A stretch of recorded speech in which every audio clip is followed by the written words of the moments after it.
Assalamualaikum warahmatullahi wabarakatuh. Perkenalkan, nama saya Anida Intan Arulita, NIM 028. Asal saya dari Bojonegoro. Kali ini saya akan menjelaskan tentang komoditas pertanian yang ada di daerah saya, yaitu daerah Bojonegoro. Sebelumnya, saya akan menjelaskan tentang apa sih yang dimaksud pertanian. Menurut saya, pengertian pertanian yaitu merupakan kegiatan mengelola sumber daya alam hayati dengan bantuan teknologi, modal, tenaga kerja, dan manajemen untuk menghasilkan suatu produk komoditas pertanian yang mencakup tanaman pangan, hortikultura, perkebunan, atau peternakan dalam suatu agrokosistem. Sektor apa saja yang ada di daerah saya, yaitu yang pertama tanaman pangan, contohnya jagung, padi, dan perkebunan ada jambu, pisang, pepaya. Untuk peternakan ada sapi, kambing, ayam. Hortikultura yaitu ada tomat, cabai, dan sawi. Untuk sejarah pertanian di Indonesia, yaitu pertanian muncul ketika masyarakat didorong harus untuk menjaga ketersediaan pangan sehingga dapat bertahan hidup untuk diri sendiri ataupun keluarga. Seiring berjalannya waktu, terjadi perubahan peradaban pertanian yang mempunyai pengembangan alat-alat pendukung dan perkembangan teknologi untuk pertanian yang sangat sederhana hingga modern.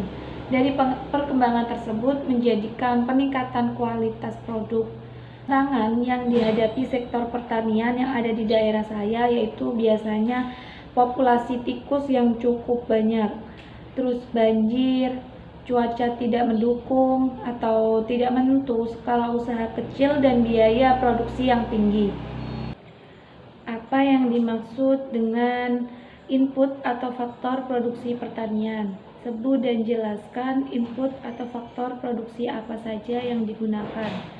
Faktor produksi pertanian adalah serangkaian proses produksi untuk terciptanya suatu barang atau jasa. Faktor produksi pertanian yaitu ada faktor fisik yang mempengaruhi lahan pertanian adalah iklim, temperatur panas, dan curah hujan. Selanjutnya ada faktor manusia atau tenaga kerja, tingkat kemampuan dan keterampilan teknologi petani atau biasa disebut pendidikan, ilmu pengetahuan, pengalaman. Yang ketiga ada faktor ekonomi yaitu kemampuan modal yang besarnya jumlah produksi dan permintaan modal yang dimiliki.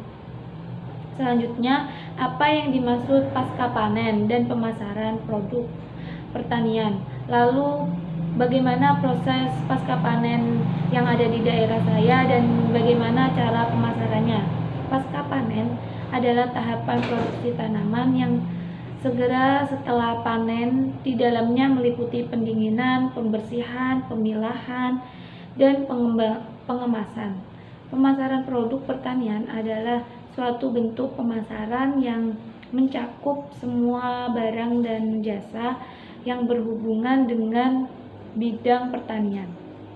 Pasca panen jagung di daerah saya biasanya petani melakukan berbagai kegiatan yaitu melakukan pemetikan, pengeringan, terus pemipilan, pengemasan, dan penyimpanan sebelum dijual.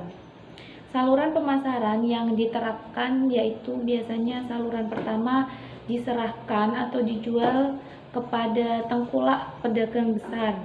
Yang kedua biasanya langsung ke lembaga-lembaga pemasaran atau bisa juga langsung ke konsumen. Selanjutnya, apa yang dimaksud dengan kelembagaan pertanian? Lalu kelembagaan pertanian apa saja yang ada di daerah Bojonegoro, serta jelaskan peran dan fungsinya.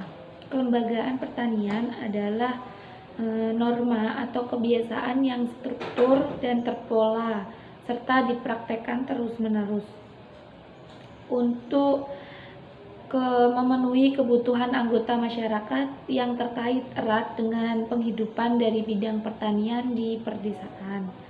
kelembagaan yang ada di daerah Bojonegoro, yaitu ada BPP, Balai Penyuluhan Pertanian.